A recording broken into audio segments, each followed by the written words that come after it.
I believe, the next evolution in data labeling. And we are trying to we're trying to solve the scalability problems the data labeling industry faces today. Well, AI is progressing at significant, incredible speed. And one of the biggest bottlenecks today of AI, it's no longer compute as much. As the industry is evolving even more while it grows at incredible speeds, we're trying to solve the problem from a different angle. So the scalability comes from how the data itself is evolving. It comes from and one of the flavors, for example, is that people can earn multipliers. They keep doing good work. They earn multipliers. They start earning more per task. Bragging rights. And it all comes down to the two main things that motivate most humans: monetary compensation and status and recognition. Hello, and welcome to the Awesome Intelligence podcast. Thank you so much for tuning in. If you haven't subscribed to our YouTube channel, please do so. Also, follow us on Spotify, Apple Podcast, and Google Podcast, and also YouTube. Thank you so much. Today, our guest is Ahmed Rashad. He has a Master's of Engineering from MIT. He has served as product manager in Oracle and head of product development and as a general manager in Amazon. He also helped startups like Scale AI to scale up to a multi-billion-dollar company. And today he's with us to talk about his new company, Sapien, which is a gamified data labeling company, which is a different kind of data labeling platform that we are used to seeing at this point. So, without further ado, let's jump into the podcast.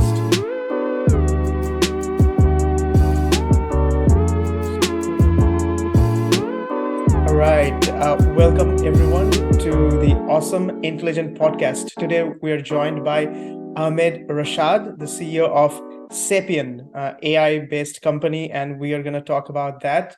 Welcome, Ahmed. Hey, Bangsha, thank you for having me. Awesome. So because we have a short time together, I'll jump right into it. Tell us, what is Sapien? Yeah, Sapien is, I believe, the next evolution in data labeling.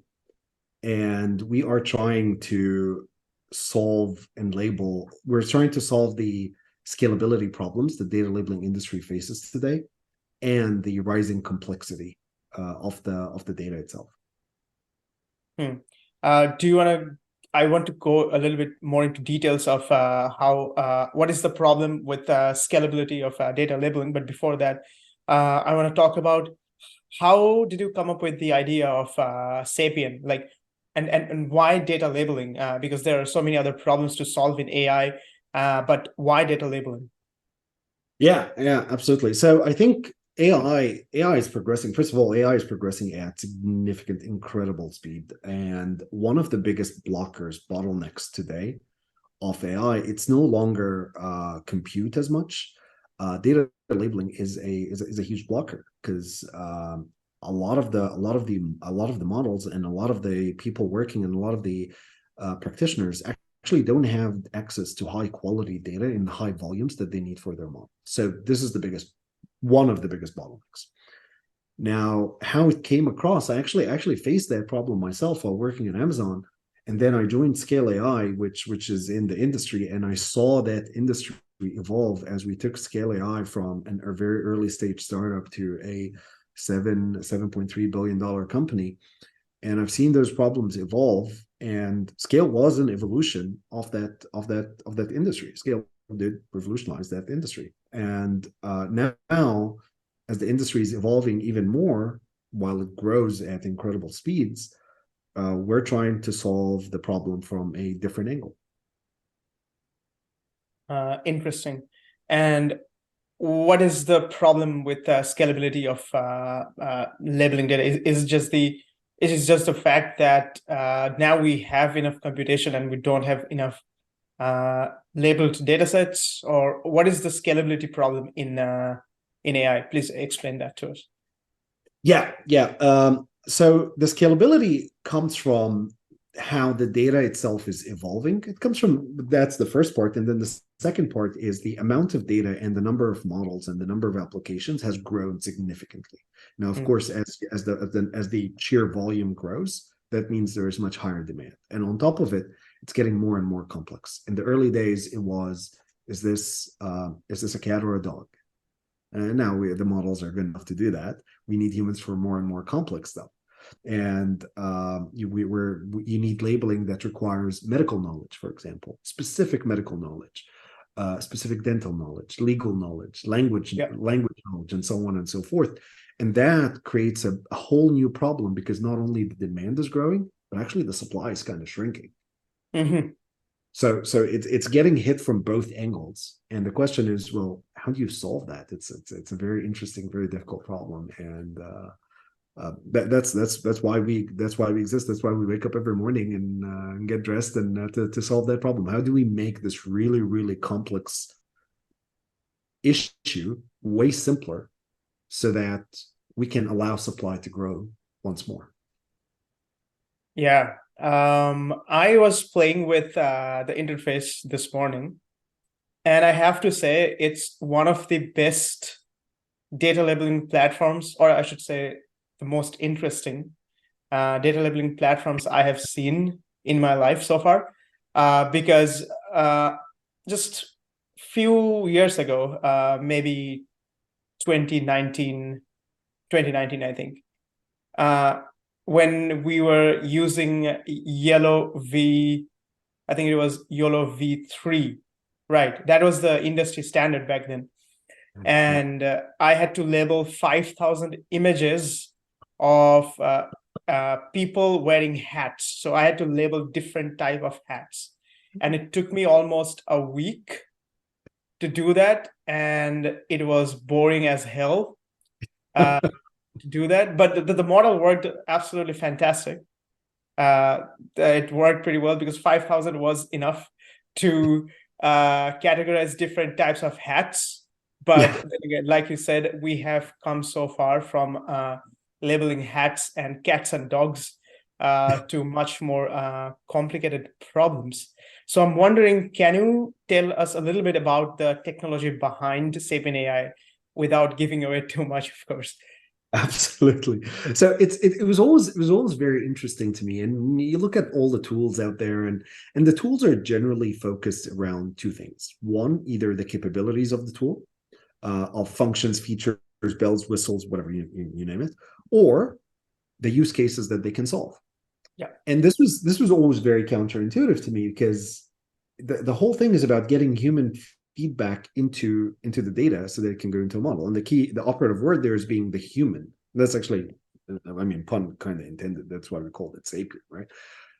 So it said, okay, so how about this? This whole thing is dependent, completely dependent on humans doing good work repeatedly, being happy, not churning, and this is what it's all about. So how about if we do think about it, product management 101, and actually design this thing around the human, and let's see what the human actually needs to deliver the high quality work versus what I think are all the necessary functions and features.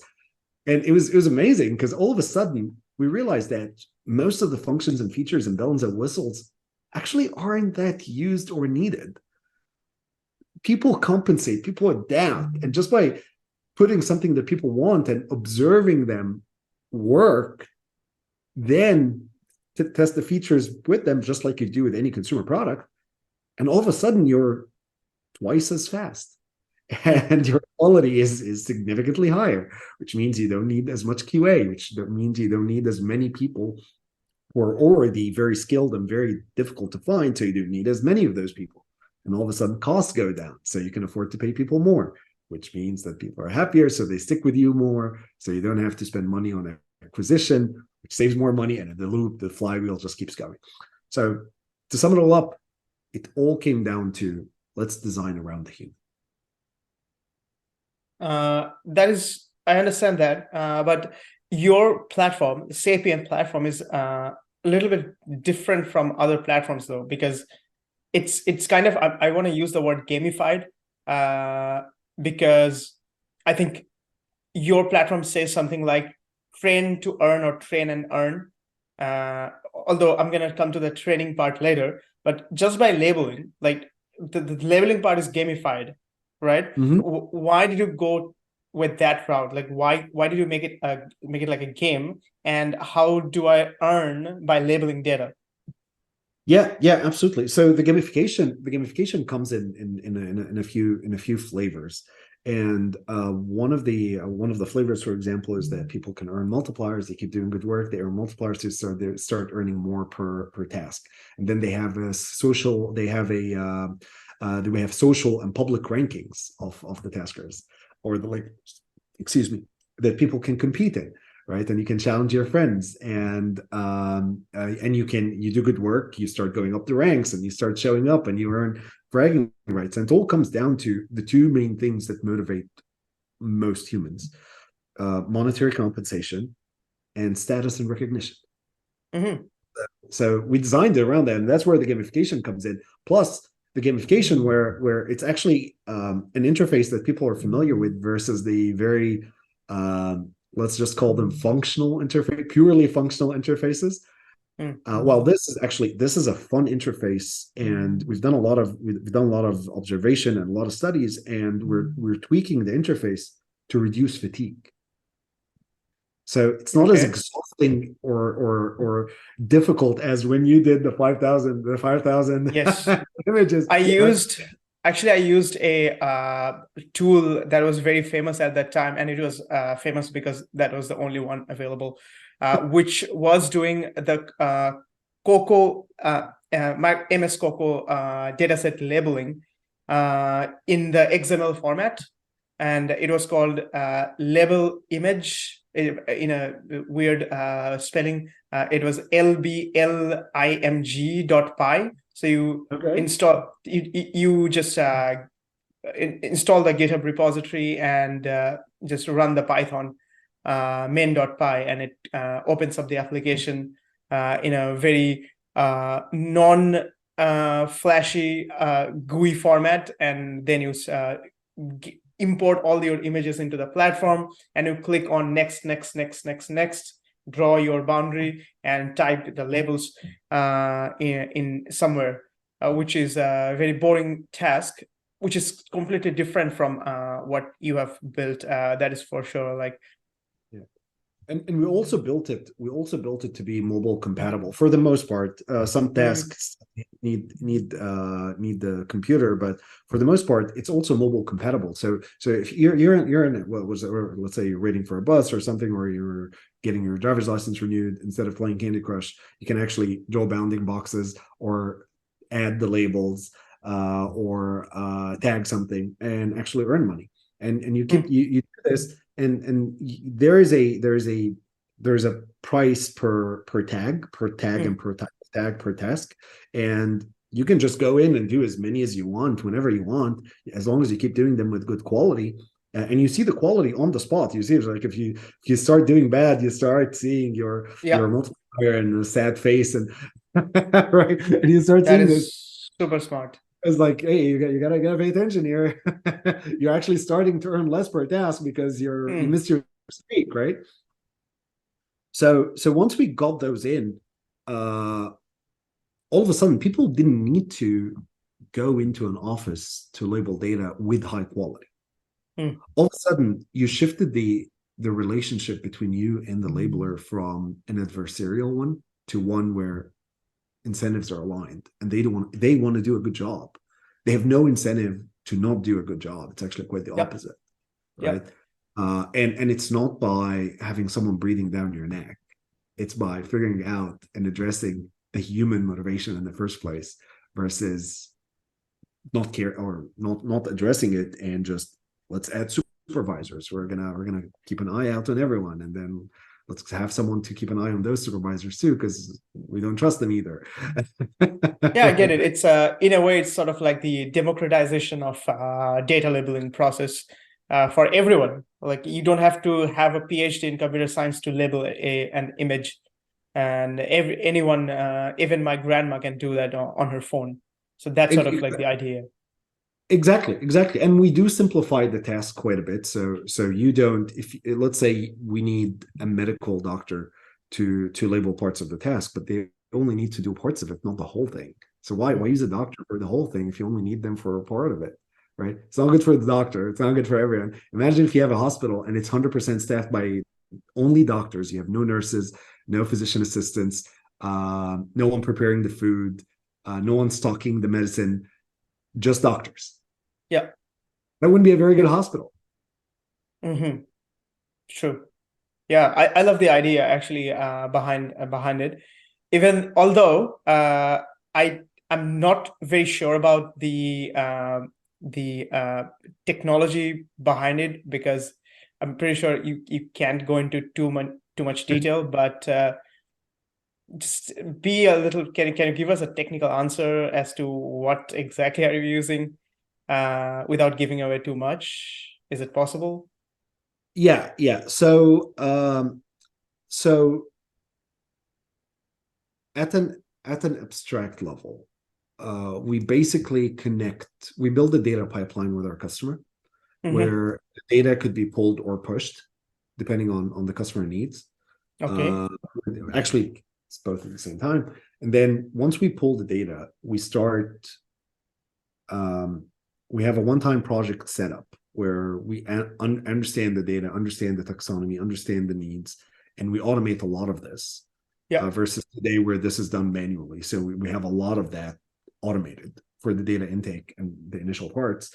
And the project is, for the most part, also the setup of the project and the breakdown of the task and the queuing up of the subtasks and the payment and all that. A lot of that is automated, which allows us to maintain an incredibly low cost structure, which allows us to be very competitive and at the same time pay people more. Hmm. And yeah, and we actually solve the problem of scalability by designing around the human. And the main thing there is by reducing the complexity. I get that, what I'm understanding from that is that the business model is probably B2C, or is it B2B business, or do you do both? So we're B2B. We're B2B. However, frankly, like the platform, it can be completely automated, especially for simpler use cases. So it Yeah, does work as B2B as well, but we're actively targeting B2B. makes We're sense. actually targeting businesses and startups and corps Right, and so on and so forth. makes But sense. we have a lot of customers who are consumers too, Yeah. and that's absolutely fine because we can accommodate both. So why not? And because you said you have automated most of the processes, now your cost per level that you're going to charge to the customer is a little bit lower than the competitors. It's quite a bit lower actually, and on top of it, the setup, the incremental cost to set up a Mm-hmm. project. Mm. If we have built the modules needed for that data type, the incremental cost to us is almost zero. So Mm. I can take on as many customers as are out there. I don't like size actually doesn't matter. And our tasker acquisition funnel is also, we're also automating that to a huge extent. Wow. So in the end, it becomes, we're just building a platform that matches and self-sustains itself for the most part. Now, of course, like when it comes to the reason why we're putting more effort into B2B is because they will usually have very, very specific requirements, specific ways they want to do things, and Yep. so on and so forth. So we do need to tweak the modules that come together to build a project per use case. But once we do something once, it's already in the database. We don't need to do it again. Yep.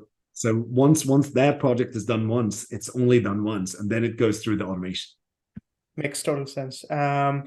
And what is the train and earn that you're running on Sapien?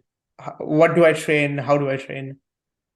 Yeah, so you're training AI, right? You're playing a game, you're training AI, you're earning money. So you go in, you have a profile, you build a profile, and you start doing you start playing the game, which sometimes it's drawing a box, sometimes it's is this whatever, pick a color from a palette, sometimes it's which answer do you like better, and whatever what you typically expect from data labeling. Yeah. And Yeah. just gamified the job itself so that it's not, well, let's be honest, mind-numbingly boring and quite exhausting to do over and over and over again. Absolutely.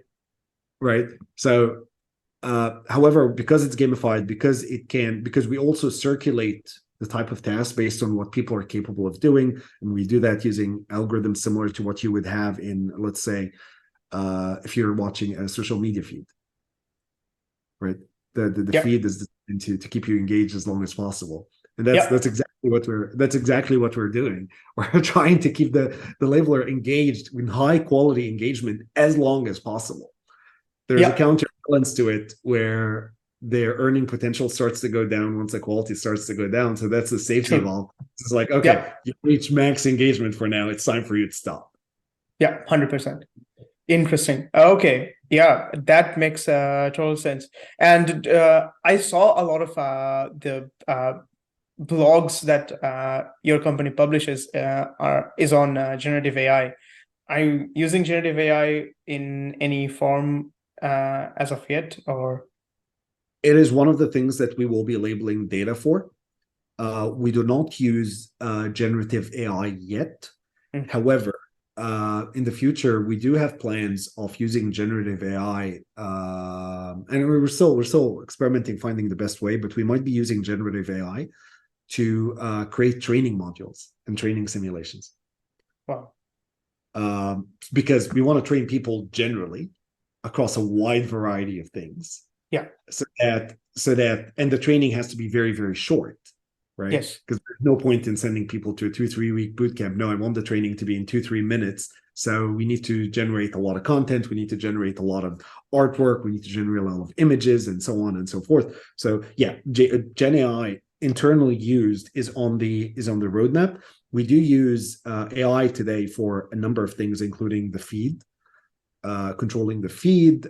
We do use AI for linting the tasks to figure out which tasks are more likely to be good and which ones are not. Interesting. And we also use AI, of course, because we use it for the sequencing. We also use it for the task allocation. Because if you think about it, it's this massive optimization, because everyone is good or very good or very, very good or excellent or not great at every single type of task. And I understand all the profiles that I have, and I have all the tasks that I have. Now I need to allocate them optimally. And it's a very difficult operations research problem to solve, but AI makes it easier. Perfect. Wow. That is brilliant. Do you have a few minutes with us, or? I might have to drop in a minute or so. Okay, perfect. Do you want to part us with some finishing thoughts then? Yeah, well, first of all, thank you so much. Thank you so much for having me. And thank you for the great conversation. I genuinely think the future of AI is brilliant. I know a lot of people are pessimistic or too worried. I think it's net positive. I think it will create a lot of prosperity. I think it will create a lot of jobs, way more than it would take away. I think it will help us and push us to evolve and get better and do things different. And it will break boundaries. And I'm very, very excited that me and Sapien will have hopefully a very, very positive role to play in that. Yeah, definitely. It's something I have never seen before. Sapien is something completely different. So thank you so much for telling us about that. Really appreciate it coming to the podcast. And you will be able to see the podcast on Apple, Google, of course, Spotify, and YouTube. So please check us out, follow us, and share and subscribe. Thank you so much for joining the Awesome Intelligence Podcast. Okay, thank you.